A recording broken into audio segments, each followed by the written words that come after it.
29번 보겠습니다. 이 문제는 여러분들이 만약에 문맥을 정확하게 파악하고 있지 않았다면 많이 어려워했을 문제예요. 그래서 얘는 같이 우리 한 문장씩 보면서 문맥을 파악해 보도록 할게요. 첫 번째 문장에서 우리가 주어 동사를 찾아볼 건데 주어로는 one factor가 보이고 동사로는 is가 보이네요. 그럼 contributing부터 우리 knowledge까지가 팩터 꾸며주고 있는 거네요.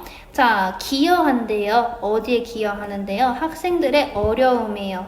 근데 뭐를 어려워하는 건데요? 정확한 판단을 내리는 거예요. 근데 뭐에 대해서 판단 내리는데? 그들이 가지고 있는 지식에 대해서. 자, 정리를 한번 해볼게요.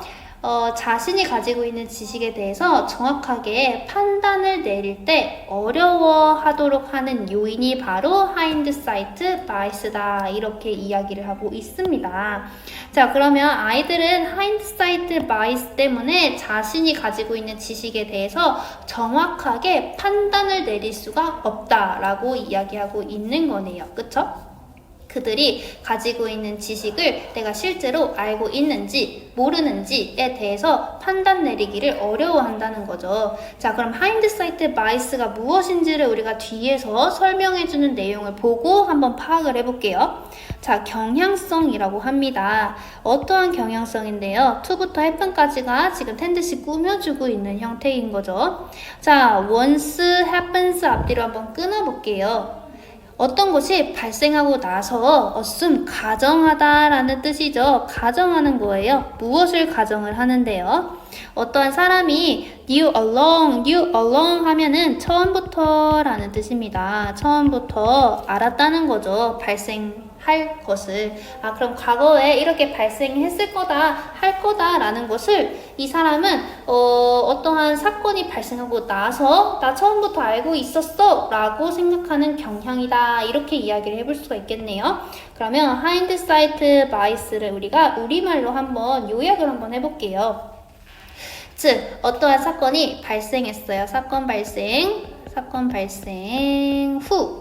즉, 우리가 어떠한 사건이 발생하면 결과에 대해서 아는 거죠. 결과 알고 난 후 우리가 뭐라고 생각을 하는 거예요? 그럴 줄 알았어. 나 그럴 줄 알았다고 이미 나는 그렇게 생각을 하고 있고 알고 있었어 라고 생각을 한다. 이렇게 이야기하고 있네요. 자, 그럼 여러분들이 내용을 지금 파악을 했을 거라고 생각이 듭니다. 다시 한번 정리를 마지막으로 한번 해볼게요.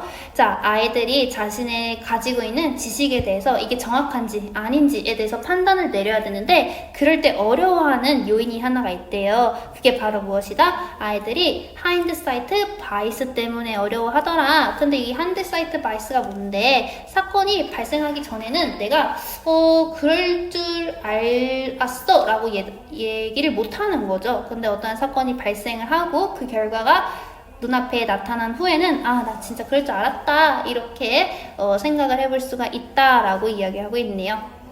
자, 그럼 그 뒤에 한번 볼게요.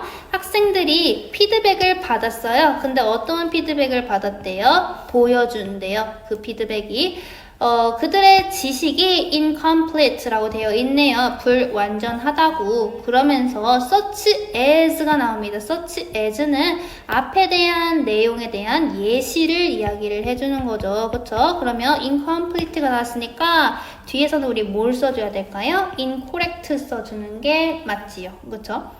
자, 그래서 아이들이 그들의 지식에 대해서 이거 불완전한데? 이거 완전하지가 않아? 라고 피드백을 받았을 때 학생들은 반응을 보인다는 거죠. 뭐 함으로써? 그들 스스로 이야기를 하는 거예요. 뭐라고 이야기하는데? 사실은 그 정보에 대해서 이미 이 사건이 발생하기 전에도 선생님이 나한테 너 정보 잘못됐어 라고 말하기도 전에도 나는 이미 그 정보에 대해서 사실 알고 있었어요 라고 이야기를 한다. 요 얘기하고 있네요.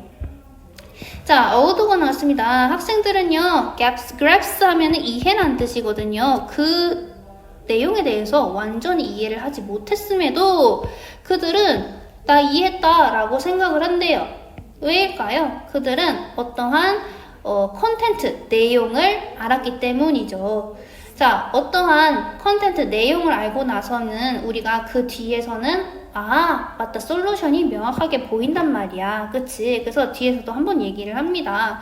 만약에 그들이 답을 일단 알잖아요? 그러면 그 후에는 정답이라는 게 해결책이라는 것이 너무 명확하게 보인다는 거죠. 자, 그러면 우리가 어떤 답을 알았어요? 그러고 나서 정답, 해결책이 너무 정확하게, 명확하게 보인단 말이야. 그러면 이러한 기분은 익숙한 기분일까요? 아니면은 신선한, 새로운 기분일까요? 바로 익숙한 기분이다 라고 이야기할 수가 있겠죠.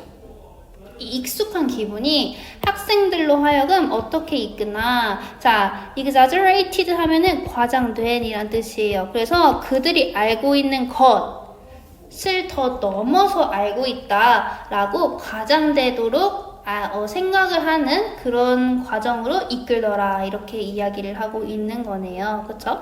그래서 hindsight가 therefore 자 결론 짓습니다.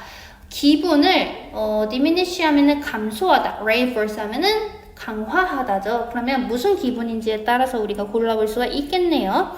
자, 그들의 실패가요, due to 뭐 때문이라는 거예요. 평가인 측면 때문이래요. 뭐보다요? 그들의 지식보다도요.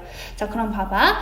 여기서 무슨 이야기를 하고 있냐면 학생들이 가지고 있는 지식 때문에 실패를 한 게 아니라 평가 때문에 내가 실패한 거예요 라고 느끼는 이 기분을 감소시키는 걸까요? 이 hindsight bias가 아니면 강화시키는 걸까요? 여기서는 강화시키는 게 되겠죠. 그쵸? 왜요?